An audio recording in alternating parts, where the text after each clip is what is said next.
Buonasera e ben ritrovati con il TG Flash di New Sicilia. Cristian Miceli, il bambino di 13 anni collassato ieri mentre era a scuola in un istituto di Santa Flavia in provincia di Palermo, è stato dichiarato morto cerebralmente.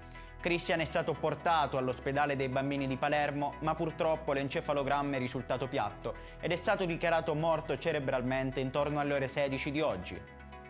I carabinieri del Rossa hanno scoperto circa 1 migliaio di biglietti che si ritiene siano scritti o indirizzati al boss Matteo Messina Denaro nel suo nascondiglio a Campobello di Mazara e nelle 2 case della sorella Rosalia, arrestata durante la giornata di ieri per accuse di mafia. Queste note rappresentano una miniera d'oro di informazioni che gli inquirenti stanno attualmente analizzando.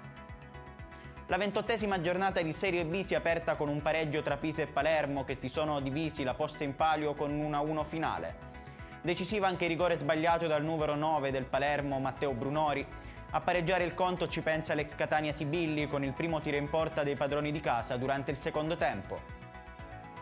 Tempo mutevole in Sicilia. Durante l'ultimo giorno della settimana, domenica 5 marzo, continueranno in gran parte dell'isola ad abbattersi precipitazioni che non lasceranno spazio al clima mite che fino a pochi giorni fa prevaleva nella regione, nonostante si registri un lieve aumento rispetto alla giornata odierna.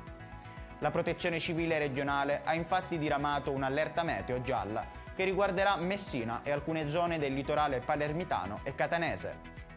Ed è tutto per questa edizione, il prossimo appuntamento sarà lunedì alle ore 10.